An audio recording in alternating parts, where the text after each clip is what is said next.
Hola, hola, buenas noches. ¿Cómo les va? Gracias por estar presentes en este nuevo encuentro de los grupos de interés, nuevamente el grupo de genética médica en terapia, en medicina fetal. Nada, día especial, todos estuvimos con el mundial y demás, así que vamos a cambiar el foco. Simplemente confirmar que ya tenemos una vez más, se los cuento, el congreso el año que viene confirmado acá en Puerto Madero, en Buenos Aires, 15 y 16 de abril.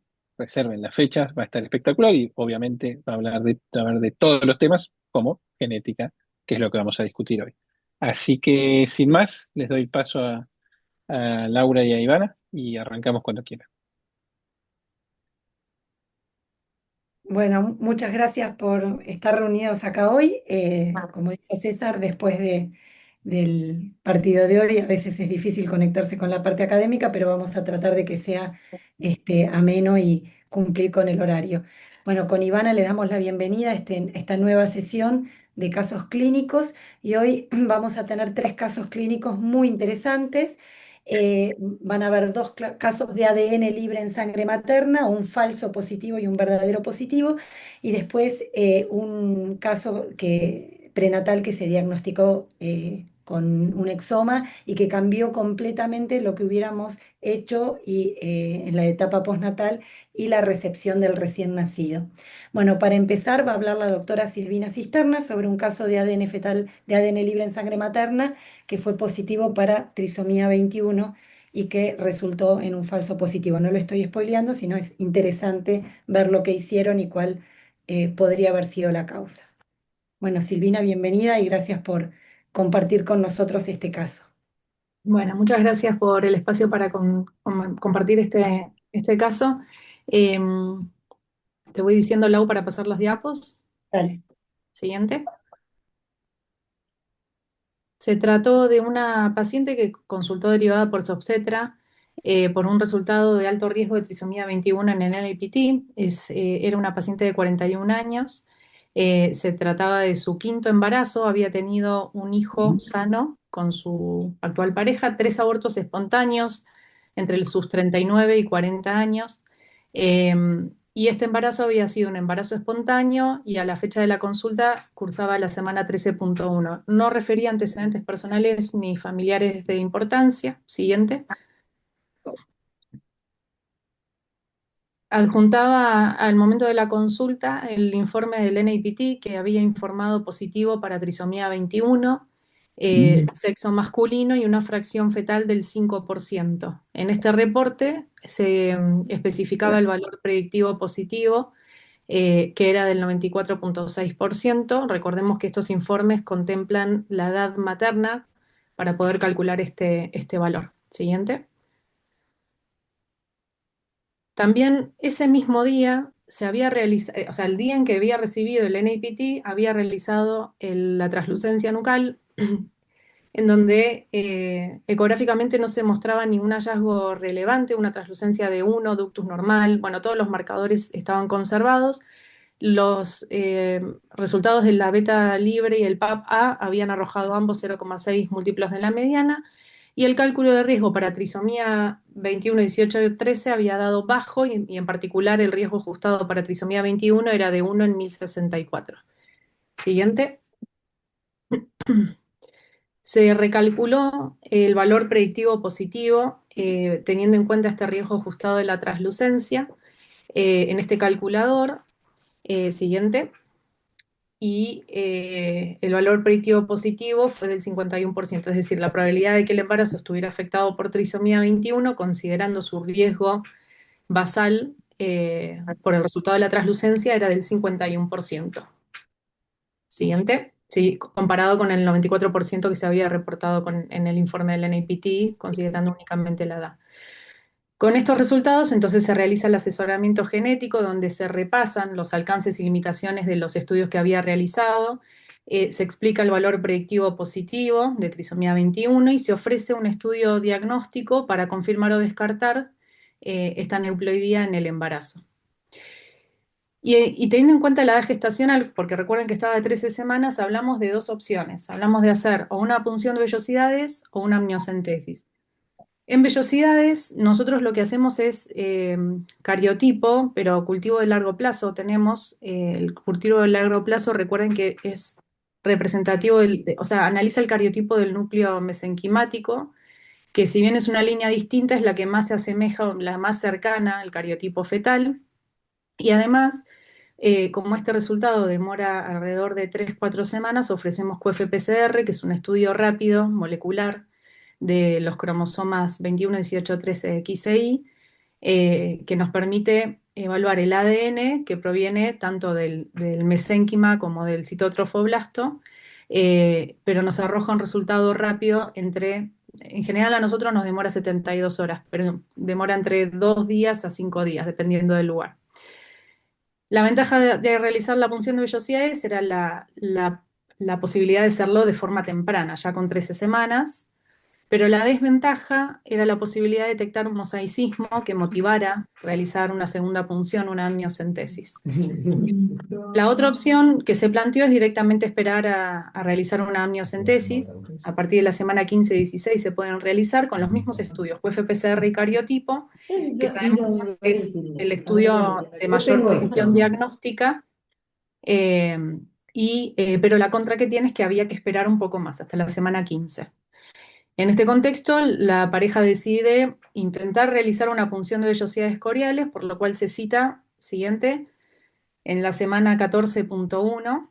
Sí, perdón, para todos los que se fueron uniendo, brevemente decir que es un caso de un embarazo en curso que consulta por un NIPT positivo para trisomía 21 y un screening combinado con ecografía normal, que el riesgo final dio bajo riesgo.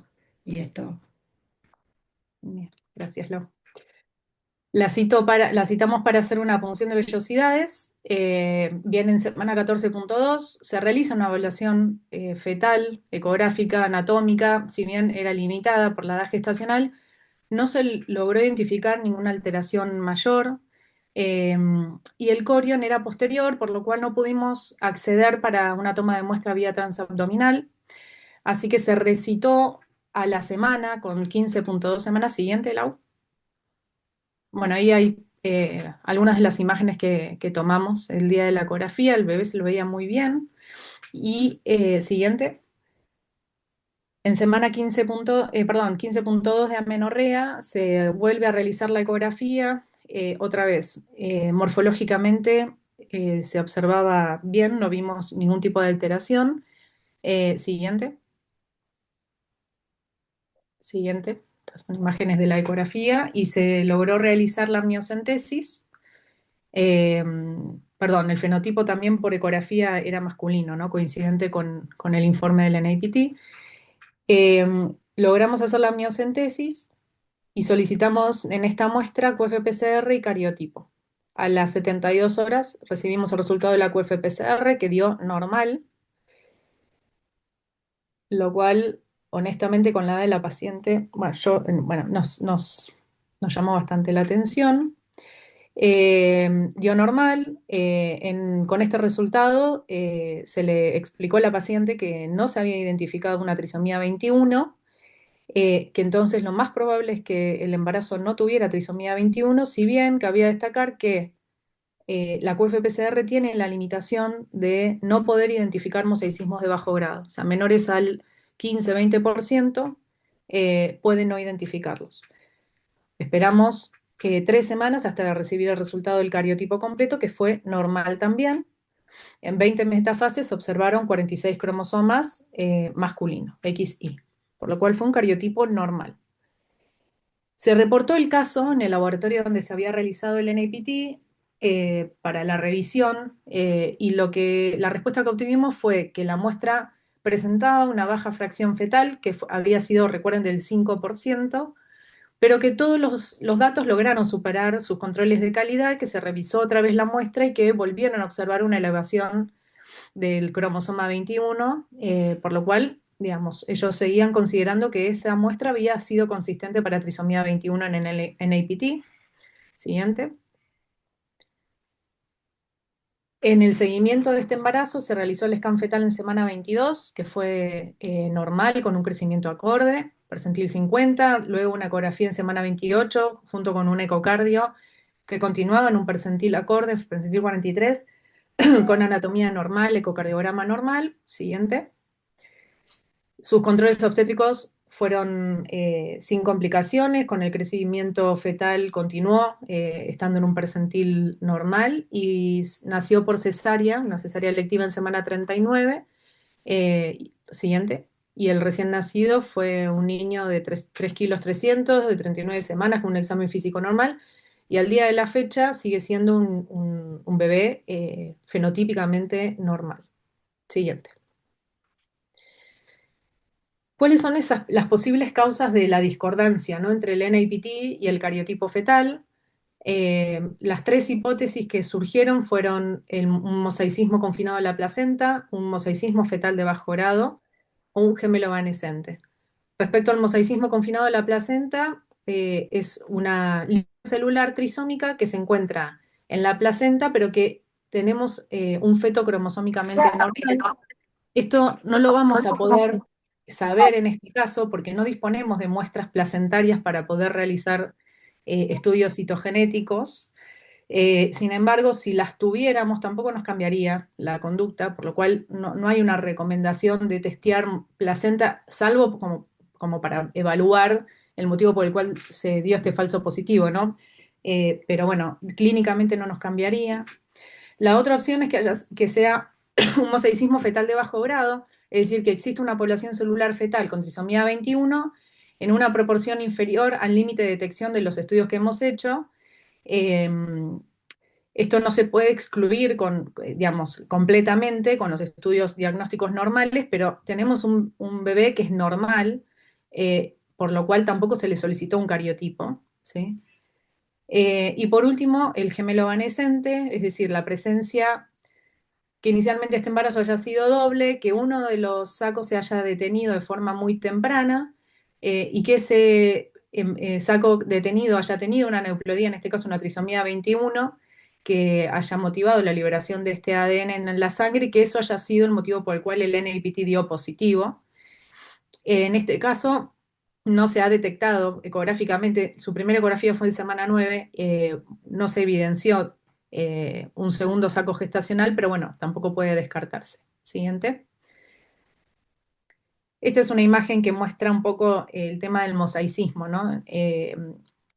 Esquemáticamente lo que puede suceder es que haya una línea celular, como se observa ahí que muestra Laura, gracias, en la placenta con trisomía 21 en este caso, en conjunto con líneas celulares euploides, pero que generen justamente el falso positivo en un NIPT. Siguiente. Para finalizar entonces, algunos puntos importantes para considerar luego de tener un resultado positivo de NIPT es recordar que este estudio es un estudio de screening, que no es una prueba diagnóstica, que el ADN que estudiamos en el NIPT viene principalmente de la placenta, por lo cual puede no ser representativo con exactitud del cariotipo fetal y que ante cualquier resultado positivo es fundamental hacer una evaluación ecográfica y hasta la fecha, ante un resultado positivo de ADN se recomienda hacer un estudio diagnóstico a través de una punción. Siguiente.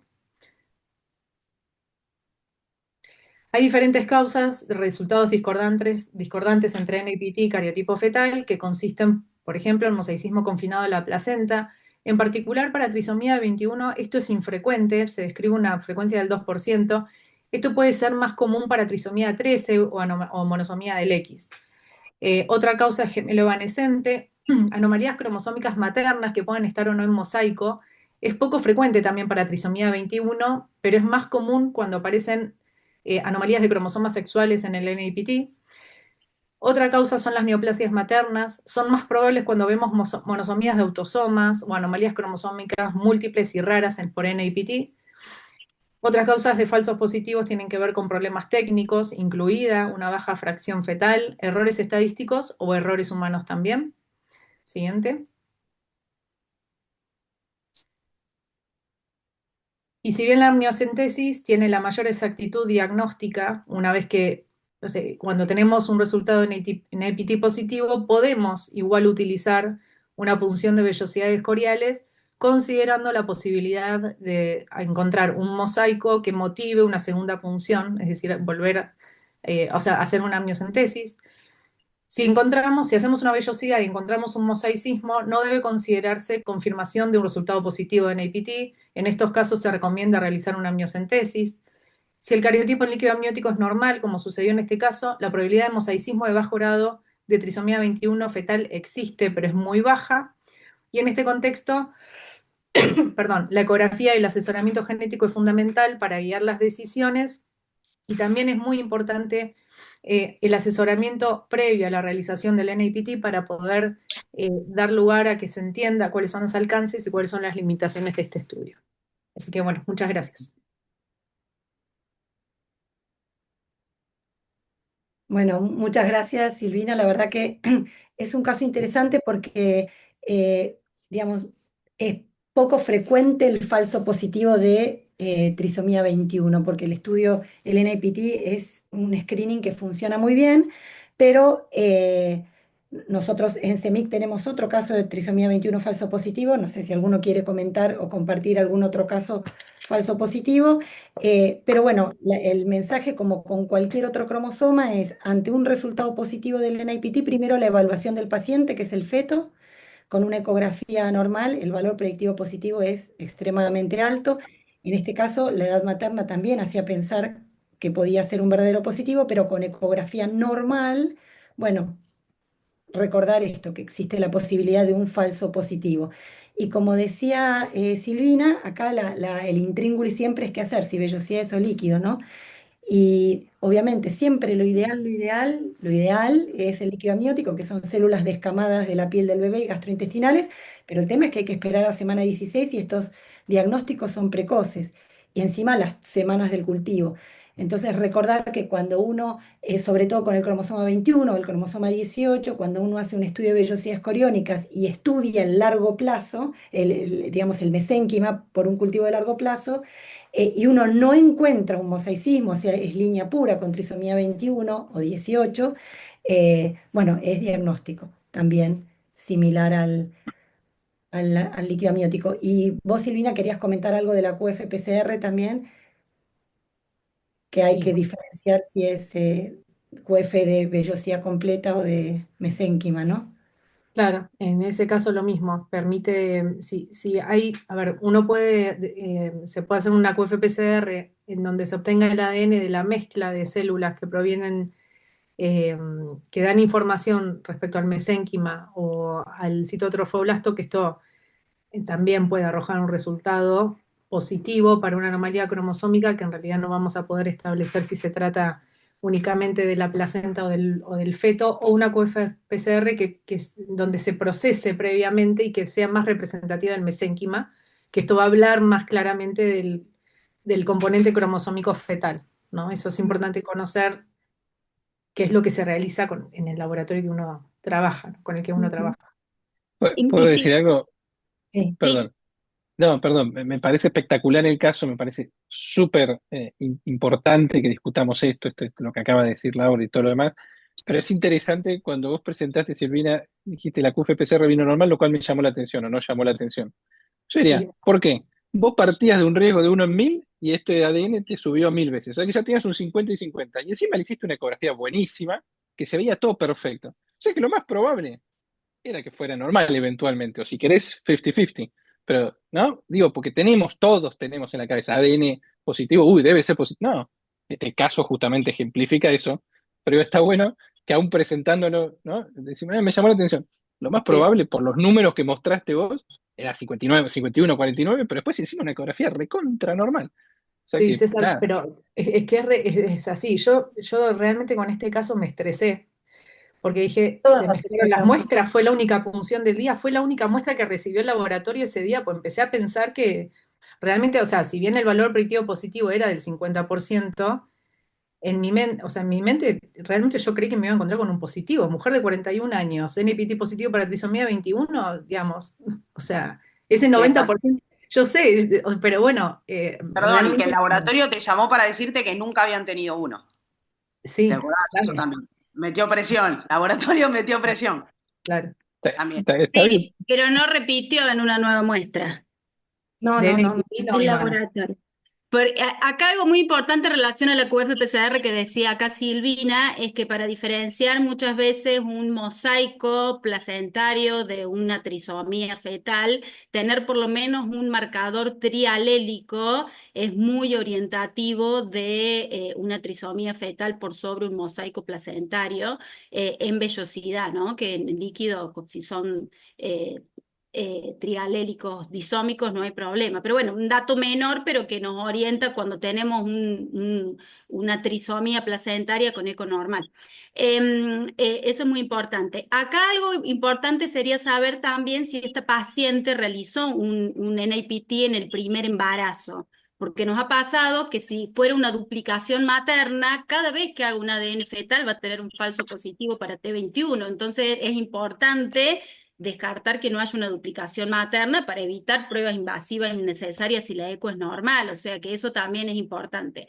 Y otra cuestión que hoy digamos, las plataformas de análisis de ADN fetal permiten definir qué parámetros usa cada laboratorio, que es algo muy propio, ¿no? De cada laboratorio, qué parámetros usan para definir la trisomía realmente, porque, por ejemplo, uno de los marcadores más sensibles que se altera por duplicación materna, por ruido de fondo, por duplicaciones parciales maternas o fetales, es el Z-score, que siempre decimos que el Z-score es un parámetro que tiene que ser ajustado por otras cosas. El Z-score es cuánto se desvía las copias esperadas de ese cromosoma, o sea, de lo observado de lo esperado, cuánto se está desviando la lectura de ese cromosoma en mi paciente. Y eso se puede desviar por múltiples causas, pero es bueno sumar otros parámetros para definir si realmente lo voy a informar o no como una trisomía 21. Pero bueno, cada laboratorio puede internamente sospechar si puede ser un mosaico fetal, si puede ser probablemente una duplicación materna o podría ser una duplicación fetal que podría afectar el Z-score y por lo tanto ser un falso positivo. Pero hay que tener en cuenta que esta situación es extremadamente rara, es muy, muy baja y para el cromosoma que más rendimiento tiene ADN fetal es para el cromosoma 21. Así que bueno, El tema es que es nunca fundamental. terminamos de ver las causas de falsos positivos en todos, no le hacemos punción a la placenta, no, en este caso el recién nacido no tenía cariotipo, pero bueno, Mike había levantado la mano, el doctor Hammer. eh, eh, de, de haber trabajado con tantos casos y haber charlado con ustedes, Flor y Laura, es raro, por más que digan que es un 2% de falsos positivos en Down para NIPT, es raro, no es Es común. menos para Down, Eh, Mike, me parece 0,1 para Down. leí que pusieron 2%, no, yo no sé el valor, pero sí lo Ah, hemos no, tenido con 18, 13, no, pero con digo porque por trisomía. esto de que Silvina le llamó la atención, entiendo, porque es tan raro ver un falso positivo, pero no. La macana de todos estos es que para nosotros, si yo en mi fuero interno, yo no insisto hacer un corion porque hay que hacer después un cultivo a largo plazo y eso demora mucho tiempo. Preferible, si la eco es normal, terminar haciendo una punción para tratar de estar tranquilo todo el embarazo. Y lo más probable que en 21, lo más probable, y en el resto también, pero el 21 es que haya habido un vanishing twin, ¿no? Muy temprano, que a pesar de que los laboratorios te dicen que hay que repetirlo, el estudio varias semanas después, porque puede persistir, puede estar circulando material del que desapareció, me parece, qué sé yo, ¿no? Pero en estos casos así, uno lo sigue y con ecografía normal, uno en su fuero interno puede quedarse tranquilo. Es verdad, hay que confirmarlo, Laura, como lo hemos hablado un montón de veces, pero con una ecografía normal uno se queda tranquilo. También, qué sé yo. Pero esto hay que transmitírselo a la paciente y la paciente es la que no queda tranquila hasta tanto tengamos una prueba diagnóstica, ¿no? Mm. Claudia, la doctora Canizaro levantó la mano. Sí, perdón, y me pongo nerviosa porque a lo mejor voy a preguntar una burrada, pero desde mi absoluta Nada, ignorancia. nada, Claudia. Escuché, escuché que la paciente tuvo 3 embarazos perdidos anterior a este embarazo durante ese año. Mi pregunta es, ¿qué tiempo tiene de permanencia la fracción de ADN fetal de un embarazo perdido? No sé cuándo perdió el embarazo anterior, el último, pero sí escuché que en el último año tuvo 3 perdidos antes de ese embarazo. Mi pregunta es cuánto dura o si podría ser que pueda ser fracción de un embarazo perdido anterior, pero desde mi absoluta ignorancia lo No es pregunto. no es una burrada y a mí alguna vez se me ha planteado también y Eh, tampoco lo he preguntado pensando que era una burrada, ¿ok? no, no, Pero no, no nada. es una burrada, Pero como Claudia. yo soy neonatóloga, tengo permiso, ¿no? Los genetistas Por eso lo te van a pregunto. dar un montón de explicaciones, ¿no? No, ¿querés contestar? Sí, Los embarazos que se habían detenido en este caso eran de más de un año o sea, había pasado más de un año. Ah, A ver, el ya último, entendí que era. sí, más de un igual. año del embarazo. O sea, habían sido los 39 y los 40 ADN años. libre desaparece, nace el bebé y desaparece en 24 horas. Por eso se empezó a evaluar ADN libre. O sea, es de Sí. este Ajá, embarazo y punto, no es de embarazos previos. Sí, ok. por eso en gesta detenida es tan importante tomar la muestra antes del desprendimiento placentario, ¿no? Porque ya hay alguna publicación que habla de que a las 2 horas del alumbramiento ya no hay ADN libre, o sea, porque la vida media es muy, muy corta, ¿no? O sea Perfecto. que siempre, siempre el ADN fetal está hablando de embarazo actual, siempre. Entonces, para concluir, antes de pasar al otro, es NIPT, tiene ADN libre de este embarazo proveniente de la placenta, del citotrofoblasto, del sincicio, de la cara externa. Siempre un NIPT positivo, ecografía, digamos, mirar al paciente, si la ecografía es anormal, lo más probable es que lo tenga. Si la ecografía es normal, existe más chance de falso positivo, aunque también aclaremos que puede haber un feto con trisomía 21 que tenga ecografía totalmente normal, porque no todos tienen algo. No espera que algo uno vaya a encontrar en el primero, en el segundo, algo, pero no todos tienen. Y lo otro es la confirmación por líquido amniótico o vellosidad con largo plazo, ¿no? ¿Te puedo hacer una pregunta a Carnonero yo? Sí, obvio. Sí.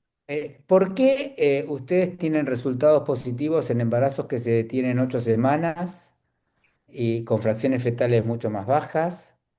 Y cuando Sí. el embarazo está activo, necesitamos una fracción fetal más alta. ¿Cuál Porque es la cuando hay explicación? una, sí, porque cuando hay una gesta detenida hay más apoptosis. Hemos Ok, llegado a esa conclusión. esa es la respuesta. Está Perfecto. buenísima la pregunta. ¿No tendrías que tener más fracción fetal si hay más apoptosis? No necesariamente, pero nosotros, por ejemplo, hemos visto incluso con fracciones fetales de 1% y vemos la trisomía. Y en gesta detenida, como que uno se anima más a informarlo porque el valor predictivo es más alto, el valor predictivo positivo. Pero sí, nosotros pensábamos que podíamos tener muy bajas fracciones fetales, pero nos sorprendió y lo interpretamos por el lado de la apoptosis. Bueno, para seguir y respetar el tiempo, el siguiente caso lo va a presentar la doctora Mariana Hirst. Ella es médica genetista de CEMIC. Mariana, cuando quieras, Maru. ¿Qué tal? Bueno, buenas noches. Gracias por darnos este espacio para presentar este caso.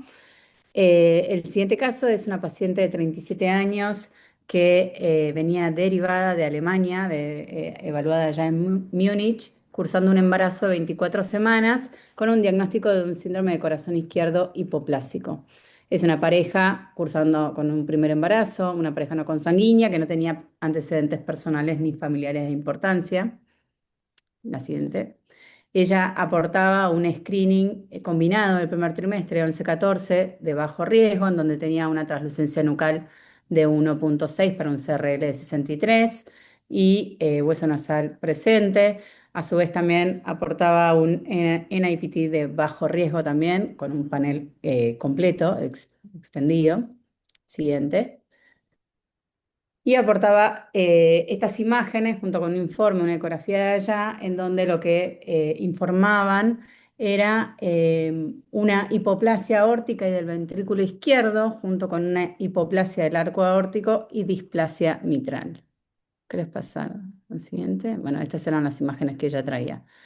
Nosotros cuando la paciente concurre, venía con, bueno, con este diagnóstico, esta sospecha de un corazón izquierdo hipoplásico aparentemente aislado, y vamos a hacer una reevaluación ecográfica y cuando la reevaluamos observamos a nivel cardíaco, o sea, a nivel del tórax también lo mismo, un corazón que se veía una hipoplasia del ventrículo izquierdo, en un corte de 3 vasos no se podía evidenciar, no se evidenciaba la aorta.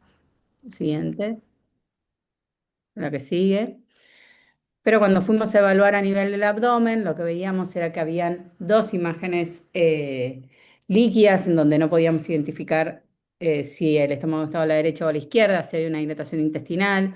A su vez también veíamos el hígado que se encontraba centralizado, impresionaba centralizado, lo cual nos hizo pensar a nosotros por ahí en un isomerismo. La siguiente. Entonces fuimos a reevaluar, a reasesorar a la paciente porque ya no estábamos frente a lo que es una cardiopatía aparentemente aislada, sino que teníamos otros hallazgos asociados y pensando en diferentes diagnósticos diferenciales, también pensábamos en una siriopatía, se le ofrece un estudio diagnóstico. Esta paciente ya venía derivada para la amniocentesis con una orden de microarray que estaba autorizada previamente por la obra social. Y frente a estos otros hallazgos asociados, se le sugirió también completar con una secuenciación completa del exoma, con exoma. Entonces se hizo la amniocentesis y el cariotipo fue un cariotipo euploide, 46 cromosomas, XY en 15 metafases. Ahí tenemos, bueno, la imagen del cariotipo. También se le hizo el microarray, que fue un microarray normal, en donde no se identificó ninguna variante en el número de copias, con 2 copias del 1 al 22 y el complemento sexual normal. Pero en el exoma encontramos una variante patogénica en el gen FOXF1, es una variante de frame, tipo frameshift, que estaba en heterocigosis, en donde generaba un cambio de alanina por arginina en la posición 231. Ahí estamos. Y las variantes patogénicas en el gen FOXF1 son consistentes con el diagnóstico de una displasia capilar alveolar congénita con desalineación de las venas pulmonares, que tiene una herencia autosómica dominante. Entonces teníamos una paciente con una sospecha de una hipoplasia de ventrículo izquierdo aparentemente aislado y ahora llegamos a un diagnóstico de una enfermedad que es poco frecuente, que tiene una incidencia menor a 1 en 100.000 recién nacidos vivos, que tiene un leve predominio masculino, en donde se caracteriza principalmente por una malposición a nivel de las venas pulmonares, asociada con una hipertrofia de la capa media de las pequeñas arterias pulmonares y engrosamiento de los tabiques alveolares y disminución de los capilares pulmonares. Suele generarse por una variante de novo en el gen FOXF1, que puede ser por una mutación puntual o por una lesión en donde involucre ese gen.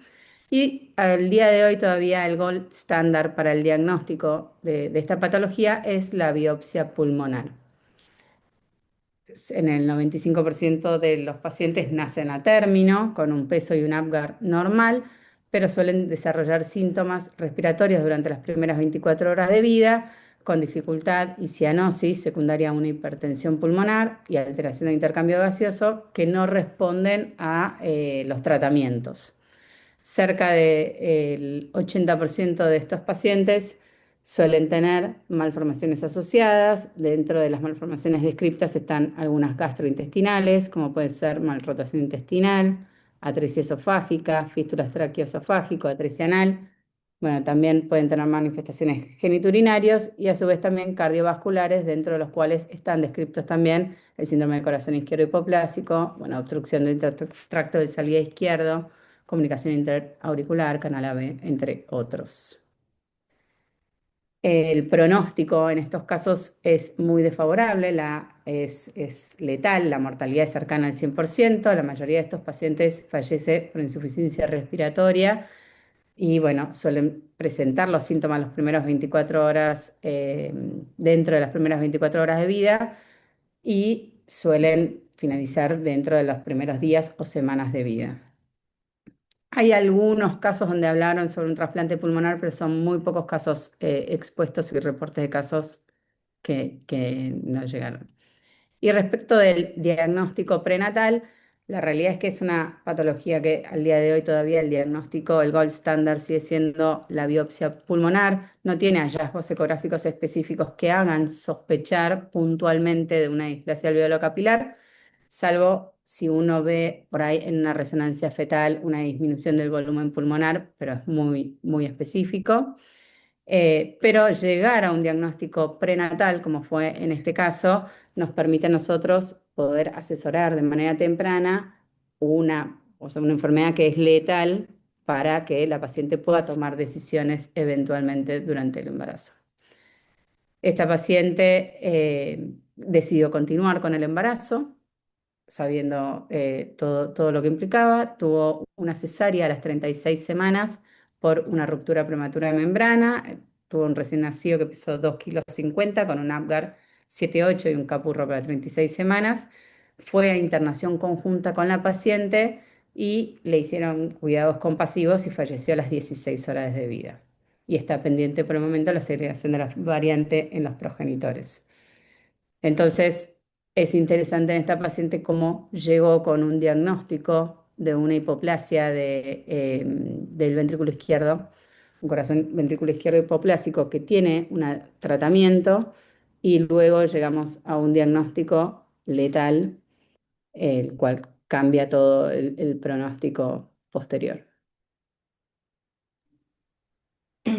Bueno, este caso es interesante para presentar primero por lo que viene derivada, por un corazón izquierdo hipoplásico, que en la reevaluación, que siempre uno tiene que hacer reevaluación ecográfica, tiene más hallazgos, y entonces venía derivada para microarray porque en el asesoramiento le habían ofrecido microarray, pero bueno, terminó haciéndose un exoma porque tenía no solo la malformación cardíaca, sino otros hallazgos que no eran específicos de ninguna patología. Uno había pensado un isomerismo, una heterotaxia dentro de las ileopatías, y también hoy, por ahí pensarlo así, las heterotaxias por ahí son diagnósticos clínicos y en realidad la base genética es otra. Y cómo cambió, es un caso claro de cómo el diagnóstico prenatal cambió el cuidado del embarazo, pero sobre todo del recién nacido y la expectativa de los padres frente a lo que se veía en la etapa prenatal. No sé si vos, Maru, querés hacer algún otro comentario, si alguien quiere comentar algo más, si alguien tuvo un caso parecido. Si la variante hubiera sido incierta y no la aportaran los padres, ¿existe algún tipo de evidencia de biopsia prenatal pulmonar? No. No, no. O no dentro de todo lo que leí descripto con esta patología. Si hubiera sido una variante de significado incierto, o sea, un cambio en el gen que no sabemos si es benigno o patogénico, hubiéramos segregado a los padres como más urgente. Claro. Acá, al ser una patología dominante con esta expresión tan severa y padres sanos, si bien está en marcha la segregación de la variante, la paciente decidió finalizar el embarazo, tomarse su tiempo y después recién hacerlas. Agregar la variante, para el que no sabe, es ver si los padres son portadores de la mutación. Claudia. No, solamente decirle que desde la clínica yo en el Garrahan recuerdo haber tenido 2 o 3 pacientes con esta patología y es prácticamente siempre el diagnóstico de la displasia alveolo-capilar es post-mortem porque hacerle la biopsia pulmonar no se la hace a nadie, se mueren sistemáticamente y en los pocos casos que se ha podido hacer el diagnóstico anatomopatológico fue porque los padres permitieron la anatomía patológica, o sea que la verdad que celebro que se pueda hacer el diagnóstico de esta manera, ¿no? Porque es muy horrible también para el equipo de neonatólogos no poder ventilar al paciente, no poder sacarlo adelante de ninguna manera y es un poco por descarte, ¿no? El diagnóstico clínico. Así que, nada, felicitarlos No, y por la Claudia, que presentación. muchas veces no se hace biopsia, no se hace autopsia y queda No, con un, no, no se hacen, no, digamos, en la nada y que uno por ahí cuando viene el paciente para reasesoramiento, uno hasta puede decir, mira, existe la sí, posibilidad que el riesgo de recurrencia sea de 25% porque esto podría ser recesivo. Así que por eso, claro. nada, también tratar de ofrecer en lo posible, incluso, como decía Florencio Giva, ni en CEMIC, que es un lugar privado, uno puede hacer estudios de exoma en todos los pacientes, pues son estudios caros, pero bueno, guardar ADN, ofrecerlo, uno no sabe, digamos, el NIPT lo hace un montón de gente que uno piensa no tiene acceso y lo hace, bueno, por ahí esto también.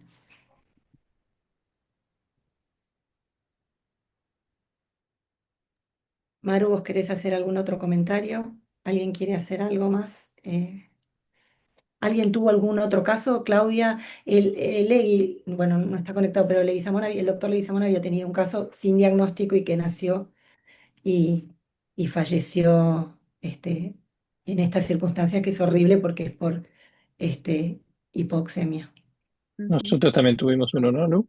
Sí, una familia y falleció de la misma manera y se supo el diagnóstico post-mortem, digamos. Postmortem. Sí. Digamos, y es una patología que es rara, ¿no? También para tener. Ujú. Y en este, No, y además muchas veces no tienen malformaciones evidentes asociadas, con lo Asociadas. cual es es muy desagradable. Los que yo Sí. recuerdo realmente fueron bastante tremendos, porque estoy hablando de ya hace unos cuantos años atrás, ¿no? Pero es muy angustiante. Flor, ¿querés?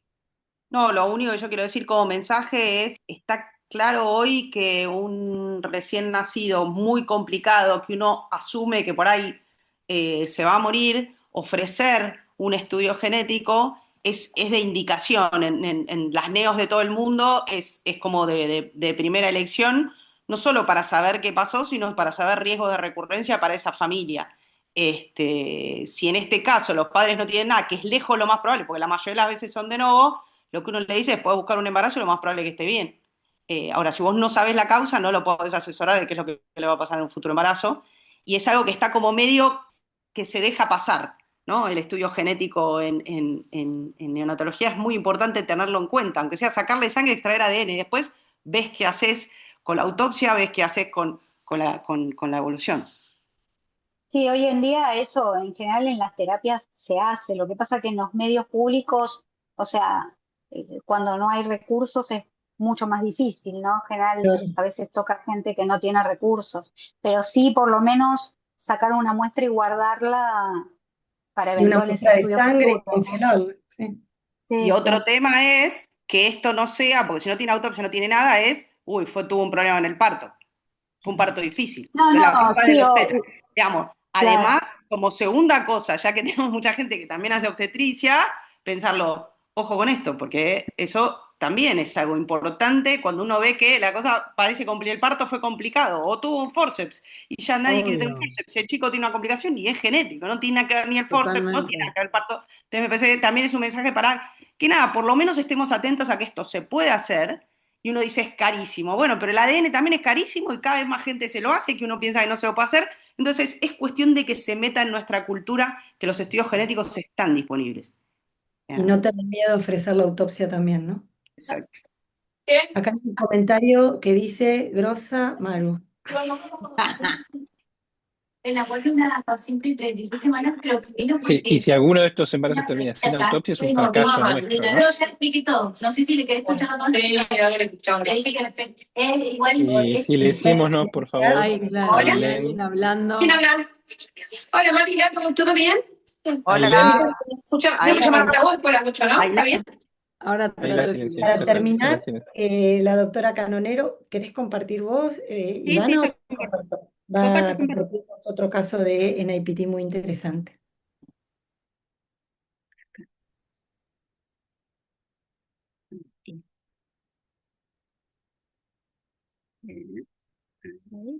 Ahí se ve, sí.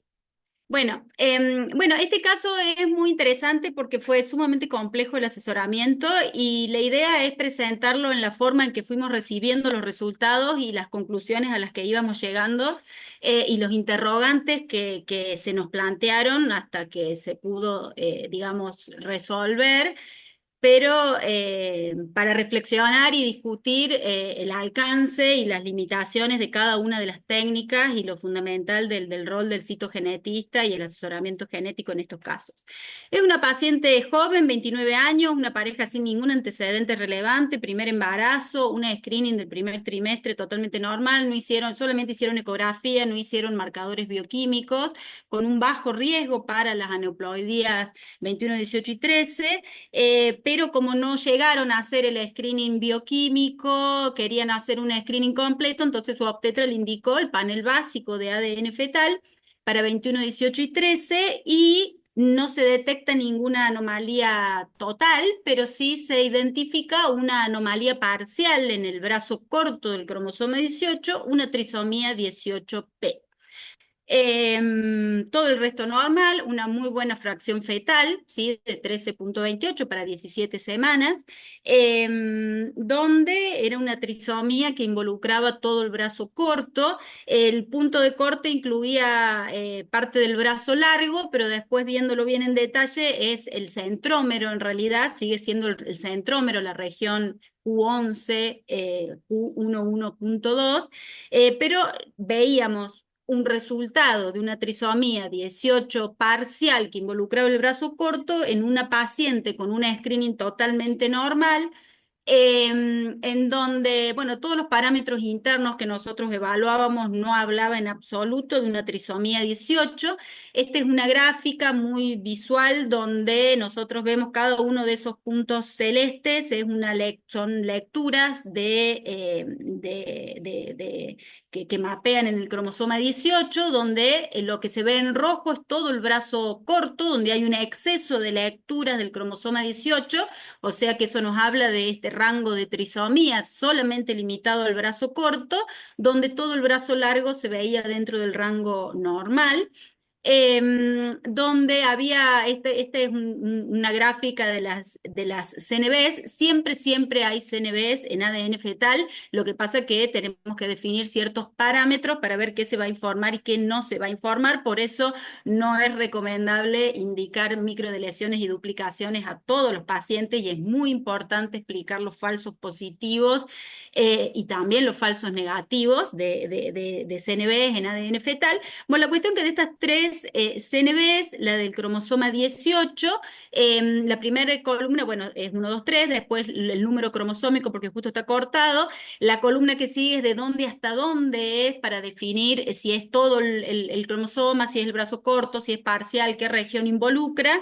Después otro parámetro muy importante que es acá esta columna que dice 8,22, que es el Z-score en relación a, nosotros tenemos que tener un Z-score arriba de 3 para poder pensar que podría ser reportable y mientras más alto sea ese valor y más cercano esté a la fracción fetal más representativo. Y otro parámetro que vemos es este ratio que dice acá 1,051, que es una relación entre la fracción fetal y ciertos cálculos internos que para el esperado, para la fracción fetal, donde un cromosoma 18 sería normal y el otro estaría duplicado el brazo corto, uno esperaría un ratio esperado de 1,06 para una CNV fetal y mostraba 0,051, por lo cual se decidió informarla y todos los otros sistemas de soporte indicaban que estaba. Esta es la región donde cubría todo el brazo corto y el centrómero a nivel del brazo largo, en realidad en la región centromérica, y es esta trisomía parcial. Entonces, empezamos a estudiar qué pasa en la trisomía 18P, ecografías normales, una paciente tan joven, y la trisomía 18P es un escenario totalmente diferente, no es el escenario de gravedad de la trisomía 18 que todos conocemos, sino que es un fenotipo muy amplio, donde está descrito un retraso del neurodesarrollo desde un espectro leve, está descrito epilepsia, hay dismorfias, hay mucho retraso de crecimiento, mucha talla baja descripta, dismorfias inespecíficas, pero es muy variable el retraso.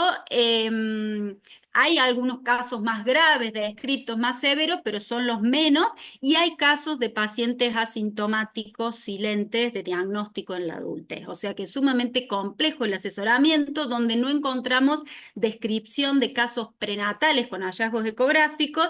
En el 68 se reportó el primer caso, hasta esta publicación del, bueno, no me acuerdo el nombre, la edad, pero, perdón, el año, pero en el 2003 había 23 casos, y la última publicación del 2022 hay 36 casos reportados de trisomía 18P aislada, en donde un 20% de los casos son pacientes asintomáticos, en donde es sumamente complejo el asesoramiento. Y en este paper, donde hacen una revisión de los 23 casos reportados hacia ese momento, acá les muestro rápidamente, digamos, la base de donde empezamos a estudiar de qué se trata esta trisomía 18P, donde los primeros casos descriptos fueron rearreglos estructurales a raíz de una translocación principalmente 18-21 desbalanceada, donde la mayoría eran heredados tanto de la madre como del padre, que se desbalanceaba, donde el compromiso del neurodesarrollo en algunos casos no está presente, en otros es muy leve, principalmente algunos moderados, muy pocos casos severos, y hay distintos tipos de rearreglos, la mayoría son rearreglos estructurales, otras duplicaciones aisladas, algunos mosaicos, pero menos frecuentes, que son los casos descriptos. Y en cuanto al fenotipo descripto, retraso del neurodesarrollo con un espectro muy amplio, retraso de crecimiento, alguna cardiopatía, talla baja, pero un fenotipo ahí muy inespecífico con muy pocos reportes. Y algunos casos que ya detectados por array también con un espectro clínico en ese rango. Entonces se asesora a la paciente, se plantean los posibles estudios, la posibilidad de que con un cariotipo podríamos ver el cromosoma 18, que también se podía ver con un array, que también se podría ver con un FISH. Entonces se trató de ir de lo más simple a lo más complejo, donde se hace una amniocentesis en la semana 18 aproximadamente, donde se pide cariotipo FISH subtelomérico para el cromosoma, para el brazo corto del cromosoma 18, y donde no hay desarrollo de metafases, entonces el FISH se informa y se realiza en interfase, en células en suspensión, donde informan una trisomía 18P homogénea en 50 células.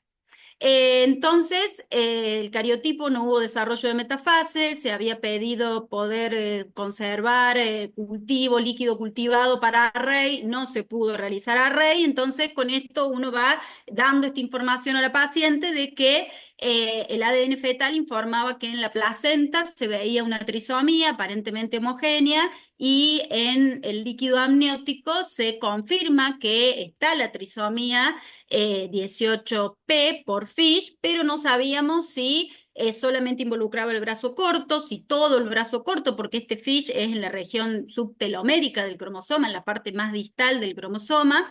Entonces, hasta acá teníamos ya aproximadamente 19, 20 semanas, un embarazo que ecográficamente, la ecomorfológica venía todo muy bien, un ADN fetal que nos estaba diciendo que a nivel placentario estaba esta anomalía, el FISH subtelomérico que nos mostró que en el líquido amniótico estaba esta alteración a nivel del brazo corto del cromosoma 18, pero teníamos la duda de si afectaba también parte del brazo largo, si era solo el brazo corto, si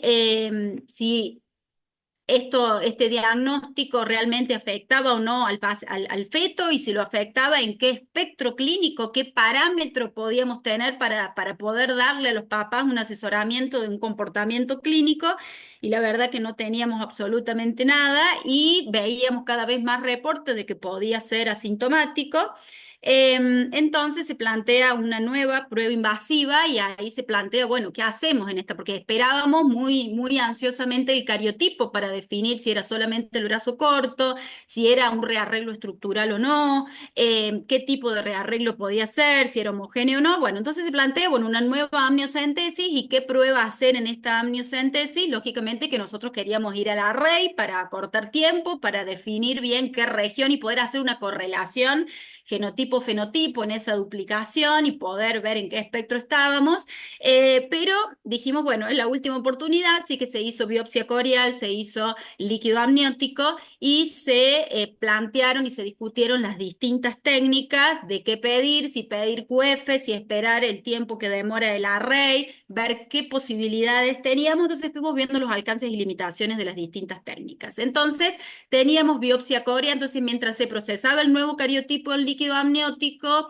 mientras se procesaba el array que se deriva, se planteó hacer una QF-PCR, vellosidad corial, y en 24 horas tuvimos el resultado, en donde se evaluaron distintos marcadores para ver, porque sabemos que la QF-PCR no es una técnica para ver anomalías parciales en absoluto, pero sabemos que si vemos los marcadores, las distintas regiones, y tenemos dos marcadores o dos STR consecutivos, trialélicos o desbalanceados, podríamos estar hablando de una región, de una duplicación parcial. Entonces vimos qué marcadores teníamos en el brazo corto, y fuimos a centrarnos en cómo se comportaban esos marcadores del brazo corto, y vimos, por ejemplo, el brazo largo, perfectos, totalmente balanceados, no se veía absolutamente nada. Lo mismo pasó con el 21, con el 13, con el par sexual, que son los que están en el kit del cromosoma de la QFPCR. Y cuando vemos los STR, o sea, los marcadores del brazo corto, los únicos dos marcadores que teníamos del brazo corto, desbalanceados, muy similares, pero dentro del rango normal, o sea que esto se informó normal, pero no había ningún otro marcador desbalanceado, y justo la región que queríamos ver. Lógicamente que no podemos sacar mayores conclusiones, pero uno plantea justamente, ¿será esa duplicación parcial? Son los únicos dos marcadores representativos del brazo corto. ¿Podrá ser un resultado normal realmente? Porque para las exigencias del kit esto se tenía que informar normal, y se informó normal. ¿O sería una anomalía en mosaico que puede dar este patrón tanto para una trisomía completa como para una duplicación parcial? Bueno, no es la técnica adecuada, pero bueno, rápidamente nos mostró este patrón donde dijimos justo la región del brazo corto, pero bueno, lo tenemos en cuenta, y uno podría con esto decir, bueno, no podemos descartar que no sea un mosaico. Llega luego el resultado del cariotipo, el líquido amniótico, donde se hizo el cariotipo en vellosidad corial, donde no tuvo buena calidad. Nos dan un informe previo normal, pero bueno, no tenía buena calidad, o sea que no nos podían informar absolutamente nada.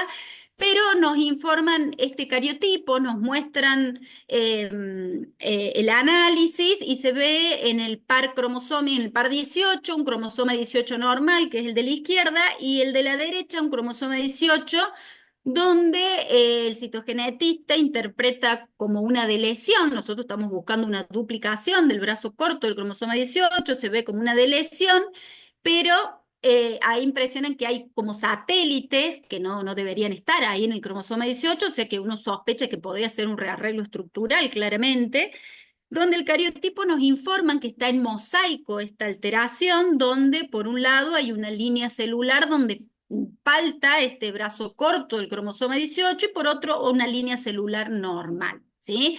Que lógicamente no estamos encontrando la trisomía, no nos está resolviendo la cuestión de base, y sospechamos que hay un rearreglo estructural, pero no alcanzamos a ver cuáles son los cromosomas involucrados y de dónde provienen esos satélites. Mientras tanto, teníamos el resultado de cariotipo de los papás, donde también fue normal el resultado, porque si alguno de los padres tuviera esto, lógicamente que nos ayudaba, o si alguno de los papás tuviera la misma trisomía y se hubiera identificado, podríamos hablar de una correlación asintomática en relación a la expresión clínica del feto. La cuestión es que este porcentaje nos habla de que había un 30% de cromosomas 18 normales en este análisis y un 70% donde se veía este cromosoma atípico que lo informan como una deleción. Para nosotros claramente esto no era una deleción porque estábamos buscando una duplicación, y como se veían satélites en el brazo corto, uno dice, bueno, tiene que ser algún cromosoma acrocéntrico que tenga satélites.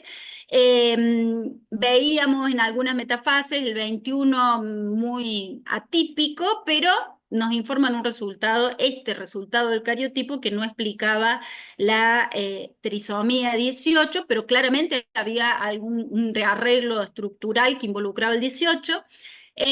Pero con esto era la información que le íbamos dando a los padres, que es sumamente complejo porque ni nosotros entendíamos cuál era el escenario, y transmitir esta información a los padres sumamente complejo, donde acá claramente hay un rearreglo estructural que no estábamos encontrando, y esa deleción que lógicamente no nos convencía. Llega el resultado del array, el array confirma que realmente está la trisomía 18p, y confirma que se ubica en mosaico. O sea, ya el cariotipo nos había hablado de un mosaico de 2 líneas celulares que nos desorientaban, pero que era un mosaico.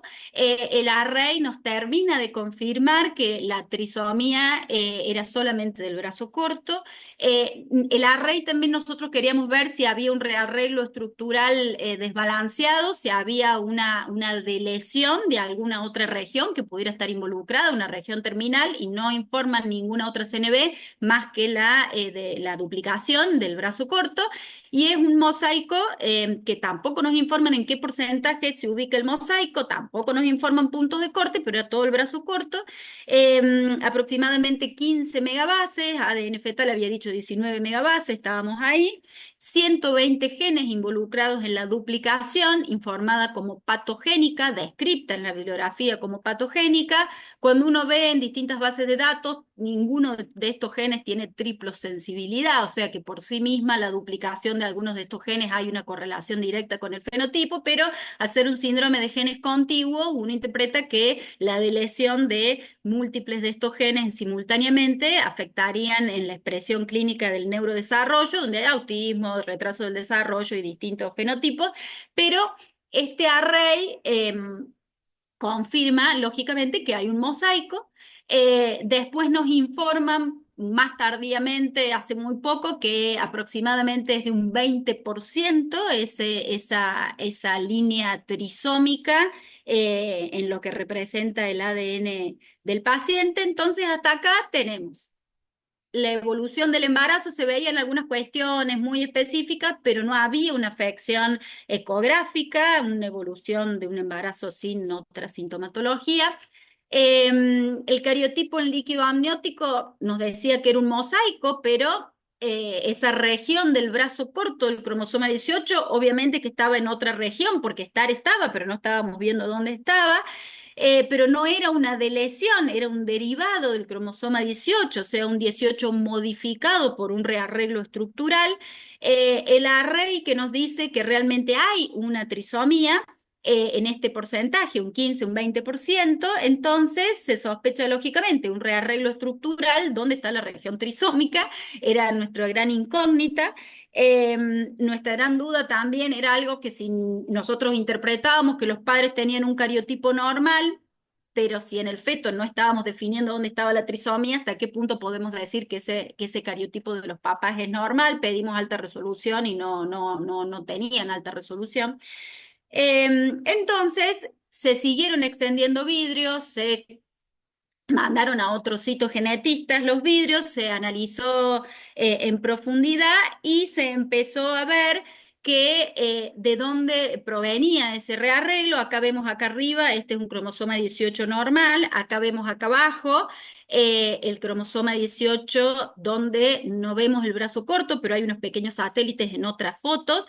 Acá abajo vemos un cromosoma 21 que está normal porque buscábamos un rearreglo con un cromosoma acrocéntrico, y vemos el cromosoma 21 de acá arriba, es un cromosoma mucho más grande, o sea que acá estamos viendo un rearreglo estructural en donde sospechamos que el rearreglo es entre el 18 y el 21 en una línea celular, en donde si nosotros marcáramos con un ferrocromo la sonda de Fish, este sería un rearreglo balanceado, donde tenemos dos señales del brazo corto, una en el cromosoma 18 normal y otra en este derivado 21-18, donde interpretamos que el brazo corto estaría translocado en el brazo corto del cromosoma 21.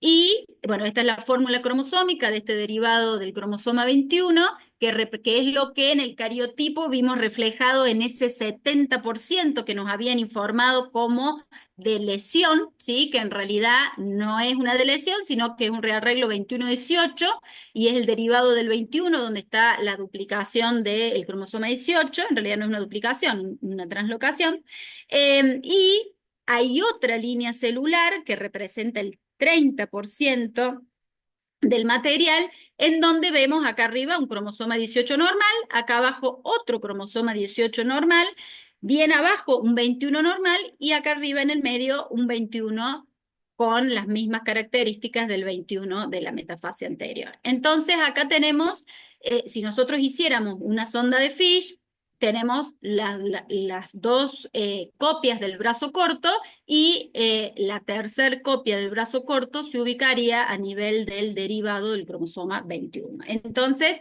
esto representa esas 6 metafases que se encontraron en el cariotipo, representaría el 30%, entonces nos estaría hablando de un mosaico cromosómico en donde hay una translocación 18-21 desbalanceada, en donde la línea mayoritaria nos muestra un rearreglo balanceado y la línea minoritaria nos muestra esta translocación. En realidad es una duplicación, la trisomía 18p, a expensas de este rearreglo. Entonces, ¿Te puedo hacer una pregunta?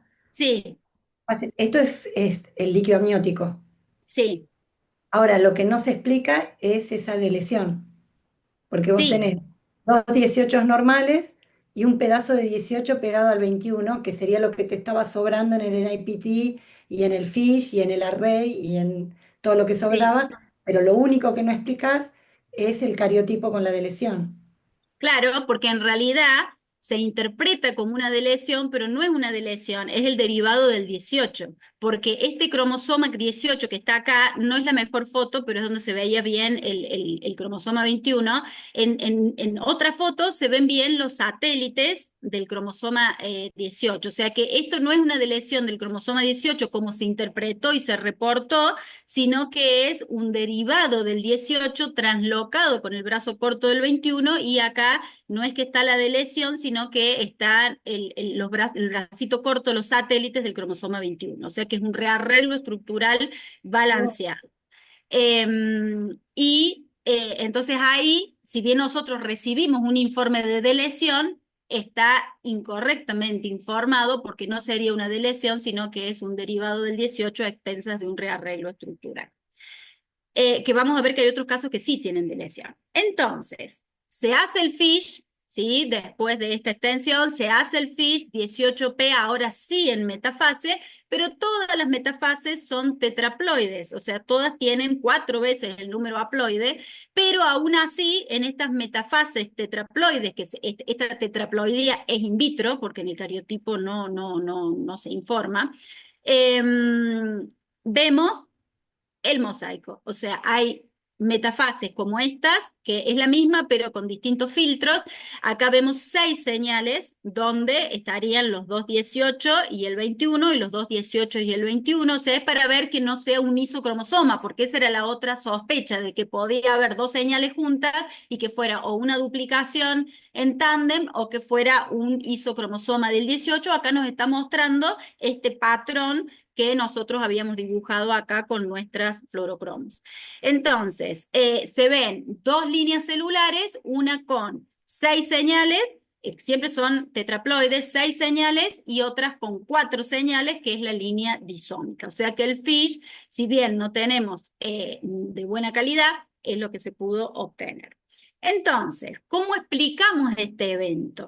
Es sumamente complejo, donde lo que está descrito, que es extremadamente raro, pero que está descrito con no con mucha frecuencia, pero que involucra en varios reportes al cromosoma 18, es esta corrección mitótica precoz de una translocación de novo. Es decir, que empieza siendo un evento de novo, 18-21, donde el cigoto tiene, por un lado, un cromosoma 18 normal, un segundo 18, mal dicho con deleción 18p, sino que es el derivado 18 con los satélites del 21, que nosotros estamos viendo como una deleción, pero que en realidad son los satelititos del 21 que apenas se ven, y el derivado 21 con el 18p translocado. Entonces, esto aparece lógicamente en el cigoto, y después una división mitótica muy precoz genera una duplicación compensatoria del cromosoma 18 translocado o delecionado, y ahí se generan los dos cromosomas 18 completos, porque nuestra gran incógnita es cómo de un rearreglo balanceado se obtienen dos 18 completos, y se conserva el 21 translocado. Entonces ahí aparecen las 3 copias de cromosoma 18 en mosaico. Entonces el resultado es una línea balanceada mayoritaria y una línea trisómica en este porcentaje de un 15 a un 30%. Entonces, esto se llama un mosaico estructural constitucional, porque hay dos líneas celulares, es un rearreglo estructural y está presente desde el periodo de novo, ¿no? Del periodo de cigoto. Hay un segundo mecanismo que es mucho más raro y mucho más, son las posibles teorías, ¿no? La explicación que tenemos que discutir.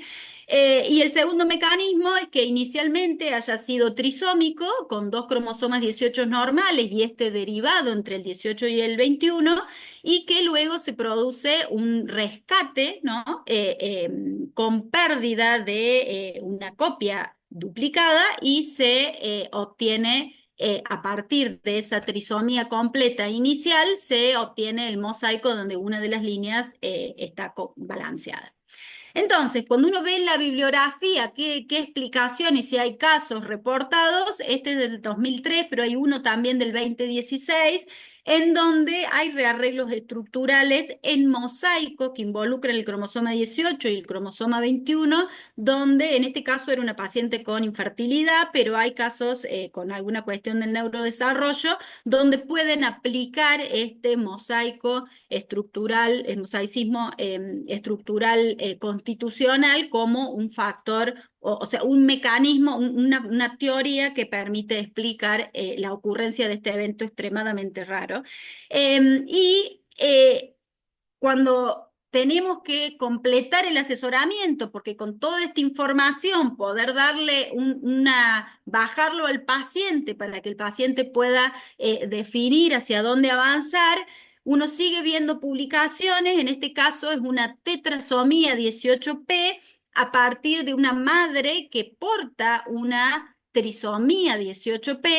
Estos son algunos de los casos de este 20% de trisomía 18p que puede ser asintomático, en donde acá vemos la madre tenía una trisomía 18p en un mosaico bajísimo del 3%, y el abuelo también tenía la misma trisomía 18p, pero no explican en qué porcentaje está, y esta señora tuvo dos hijos, uno con una monosomía del 18 que falleció y uno que estaba cursando un embarazo con una tetrasomía 18p, en donde acá vemos el cariotipo de ellos, en donde el feto afectado de la tetrasomía tiene 2 cromosomas 18 normales, pero tiene un isocromosoma del cromosoma 18. El cromosoma en lugar de dividirse en forma longitudinal y separar 2 cromátidas idénticas, se divide en forma vertical y separa por un lado los brazos cortos, que acá se fusionan y nos da 4 copias del brazo corto. En cambio, la madre tenía el mismo isocromosoma, un cromosoma 18 normal y el cromosoma 18 de lesionado, o sea que la madre tiene una trisomía 18P y es asintomática, igual que el abuelo. Entonces, con esta información uno dice, bueno, tenemos un feto con 3 copias, una trisomía 18P, no podemos asegurarle a los papás que tenga un fenotipo clínico porque podría ser asintomático. Hasta aquí nosotros veíamos estos reportes que es muy bajo el mosaico, luego tuvimos la información de que nuestro paciente tendría un mosaico entre un 20 y un 30% de la línea celular trisómica. Y bueno, hay reportes donde aparecen estas isocromosomas, las translocaciones 18-21, también un caso balanceado donde el mismo punto de corte en el mismo lugar se asocia a esquizofrenia, o sea que también al ser un rearreglo estructural uno tiene que pensar en mutaciones puntuales. Pero bueno, como conclusión, la coexistencia de una línea celular balanceada con una línea trisómica, sospechamos que se podría haber originado de este evento posigótico temprano, o sea que inició el gameto, el cigoto con el rearreglo estructural, que posteriormente se divide y se produce una duplicación compensatoria del brazo corto, porque el brazo corto del 21 se pierde. Ejemplo de mosaicismo estructural constitucional al rescate mitótico. Entonces, como conclusión, es un evento de novo por cariotipo. Está el FISH completo pintado cromosómico del 18 de ambos padres en marcha. Se viene demorando un montón, pero está en marcha porque es fundamental el asesoramiento de los papás. Pero el cariotipo de ambos fue normal y así como se vio en el cariotipo la anomalía fetal, esperaríamos que en los papás si hubiera un rearreglo se hubiera identificado, pero bueno, el FISH para nosotros es muy importante, es extremadamente raro. El porcentaje del desbalance sería de un 20, un 30% según el cariotipo, aunque nos encantaría tener más metafases analizadas. Extremadamente complejo el asesoramiento porque se le plantea a los papás que el feto tiene la anomalía, la tiene en mosaico, no podemos definir cómo se comporta ese mosaico, cómo se expresa en el feto, en qué tejido se expresa, si está en el espectro leve, en el espectro moderado, hay casos con epilepsia, hay casos con retraso más severo, o podría ser totalmente silente o un espectro muy leve. No tenemos ningún elemento para inclinar la balanza hacia ningún lado. Entonces, como reflexiones de este caso, es que todo esto surgió por el ADN fetal, que identificó esta anomalía, que podría haber sido un falso positivo. Identificó una anomalía parcial en mosaico, que esta anomalía no se asocia con un screening alterado ni con un signo ecográfico prenatal que podamos correlacionarlo. Pero se pidió un panel básico, no se pidió un panel ampliado que incluye microdeleciones y duplicaciones. Esto se informa porque involucra todo el brazo de un cromosoma 18. La QFPCR, en realidad nada, un dato menor que no tiene mayor relevancia, pero si no hubiera sido un mosaico, quizá hubiera detectado esta duplicación, porque es una técnica rápida. El microarray, lógicamente, que identificó claramente el mosaico, no indica dónde se ubica la CNV, ¿sí? O sea que ya sabemos que solo detecta la duplicación o la deleción, pero no ve translocaciones balanceadas. Si hubiera estado desbalanceado el 21, lo hubiera detectado, pero el brazo corto sabemos que no es región codante. Y todas las técnicas son complementarias, ninguna por sí sola hubiera permitido el diagnóstico final, aunque un cariotipo de buena resolución con múltiples metafases o un FISH que involucre el 21 el 18 hubiera sido mucho más informativo. Y es fundamental el asesoramiento pre y post-test y bueno, el trabajo en equipo, ¿no? Con el citogenético. Muchas gracias. Eso es todo. Para Muy que discutamos. interesante el Sí. caso. Yo iba a decir no pidamos NIPT de microdeleciones porque terminamos con todo este laberinto, Pero en conclusión, tenemos un NIPT positivo para el brazo corto del cromosoma 18, o sea que en el NIPT hay 3 pedazos del 18, ¿no? Después tenés un FISH que te lo confirma, lamentablemente te fracasa ese cariotipo, una QF que embarró la cancha porque te dio normal. Para mí, y esto lo discutimos cuando decidíamos los casos clínicos, el cariotipo no me termina de convencer lo de la deleción porque vos tenés dos 18 normales, porque si no, no tendrías trisomía del 18, y un pedazo del 18 pegado al 21. Yo creo que descartaría al máximo si los padres no tienen una traslocación, que no tengan un mosaico de traslocación o que no tengan, bueno, podría ser gonadal, porque todo te dio para trisomía. O sea, lo que tenías que Ujú. ver es dónde estaba ese pedazo de más, ¿no? Si estaba libre o no. El microarray te dio igual, el fish te dio igual, y lo otro es, por eso, digamos, no me termina a mí de convencer ese cariotipo que me parece que embarró un poco, porque vos tendrías que tener un 18 normal y el pedacito del 18 que te está sobrando pegado al 21, pero no tenés por qué tener un 18 con una deleción, si no, no tendrías una Sí, trisomía. sí, está bien, está bien. Lo que pasa es que son dos líneas celulares. Ese que vos estás describiendo está donde la trisomía, donde se confirma, en ese 30%, en esas 6 metafases, tienen los dos cromosomas 18 con su brazo corto completo y la otra copia del brazo corto está en ese 21 raro, ¿sí? O sea que esa es una línea celular, ahí tenemos la trisomía. Ahora, en esa, ¿dónde está la deleción? No hay de lesión ahí. No. Ahí no hay de lesión porque se produjo la duplicación compensatoria del brazo corto que estaba delesionado, ¿sí? Ese es el cambio posigótico, Pero no tenés mitótico.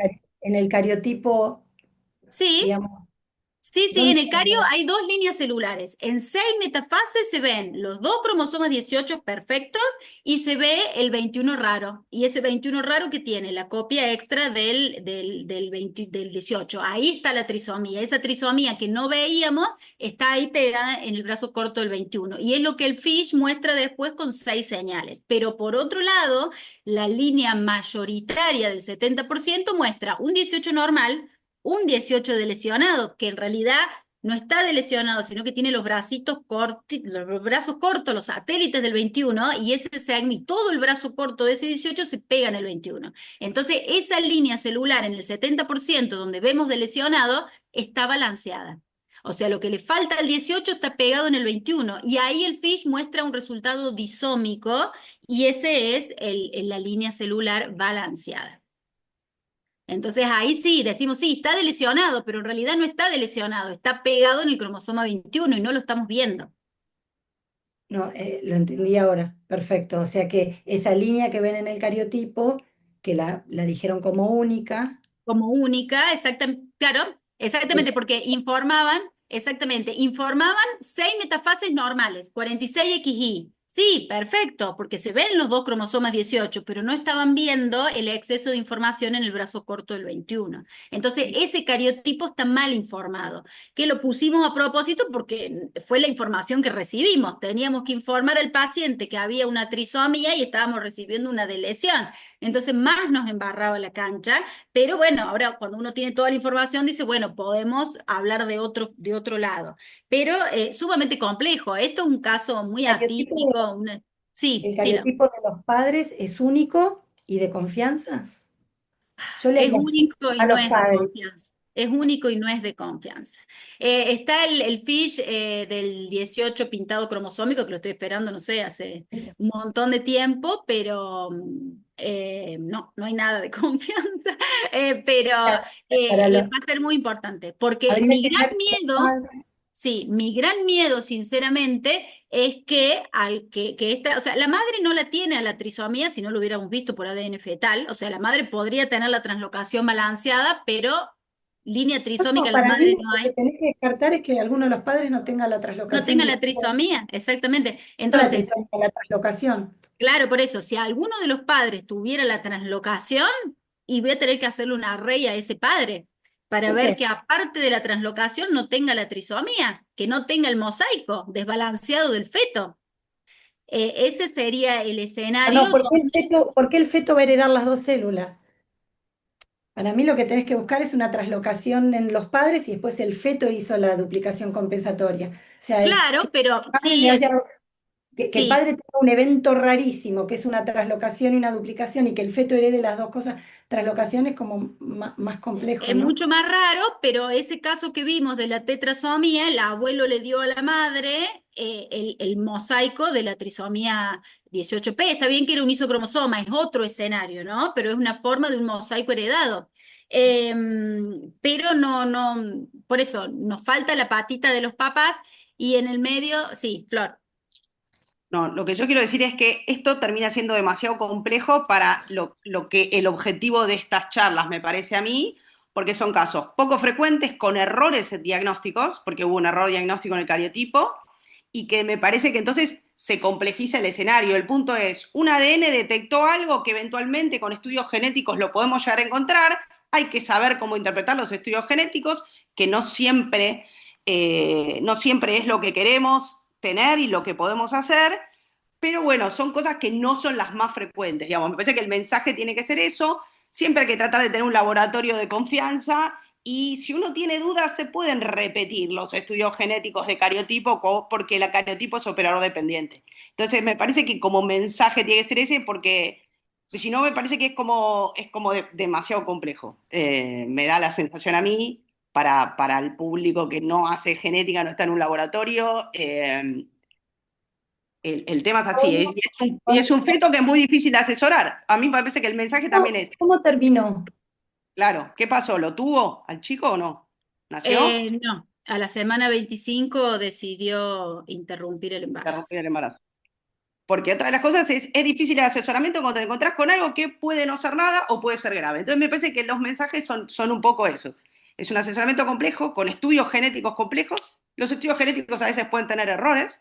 El ADN puede detectar algo, puede no ser nada, pero no lo podemos minimizar.